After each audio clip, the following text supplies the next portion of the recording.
ভুলকে ভুলভাবে ঠিক করা যায় না। মানুষ যখন কোনো কাজ ভুল করে তখন সেখানে রয়েছে তার অজ্ঞানতা, তার অজ্ঞতার কারণেই সে ভুল করে। তাহলে সেই ভুলকে সে সংশোধন করতে পারে কিভাবে? সেই ভুলকে সে সংশোধন করতে পারে সে যদি ঠিক বোধ লাভ করতে পারে। অর্থাৎ সে যদি তার জ্ঞান প্রয়োগ করে বা জ্ঞান লাভ আগে করতে পারে, তবেই সে ভুল করা কমাতে পারবে এবং সেখান থেকে তার যে সঠিক দিক নির্দেশ বা সঠিক কার্যক্রম বা সঠিক ক্রমটা সে ধারণা করতে পারে। তাহলে মানুষ যখন কোনো ভুল করে তখন সেই ভুলকে সে ভুলভাবেই সংশোধনের করার চেষ্টা করছে এবং সংশোধন করতে গিয়ে সে আবার ভুলটা বাড়িয়ে ফেলছে। একটা ভুল কেউ করলো, তার পরিবর্তে বা তার প্রতিক্রিয়া হিসাবে অন্য কোনো মানুষ সেও কিন্তু একই ভুল করে চলেছে। কেন?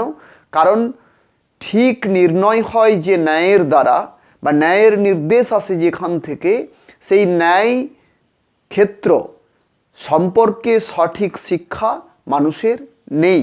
মানুষের যে বিবেক রয়েছে সেই বিবেক যদি মানুষ সেই বিবেকের দ্বারা যদি সমস্ত কিছু সে বিচার করার চেষ্টা করে, বিবেক যদি পরিশুদ্ধ হয়, বিশুদ্ধ হয় বা বিবেক যদি মার্জিত হয়, তাহলে সে কিন্তু সহজেই নির্ণয় করতে পারবে যে ভুল কোত্থেকে আসছে এবং ভুল কিভাবে হচ্ছে এবং এই ভুল প্রতিদিন প্রতি মুহূর্তে তার যে পুনরাবৃত্তি ঘটছে, এই পুনরাবৃত্তি ঘটার কারণ হচ্ছে তার যে কার্য প্রকৃতি বা তার যে কাজ করার প্রবণতা বা শক্তি, সেখান থেকে সে প্রতিদিন প্রতি মুহূর্তে ভুল ক্রমে চলেছে, ভুলভাবে চলেছে এবং এই ভুলভাবে চলার কারণেই মানুষ কিছুতেই সঠিক নির্দেশ, সঠিক দিশা, সঠিক বোধ এবং সঠিক উপলব্ধি কিছুতেই করতে পারছে না।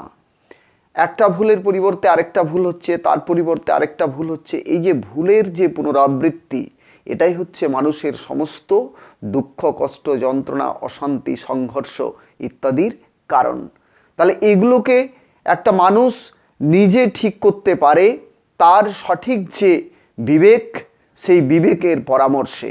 যতক্ষণ না মানুষ বিবেককে পরিশুদ্ধ করতে পারছে এবং বিবেকের বিচার নিয়ে চলতে পারছে, ততক্ষণ পর্যন্ত একটা মানুষের পক্ষে ঠিক থাকা, ঠিক কাজ করা, ঠিক বিচার করা, ন্যায় অন্যায় প্রভেদ করা, পার্থক্য করা, এগুলো কখনোই সম্ভব হবে না।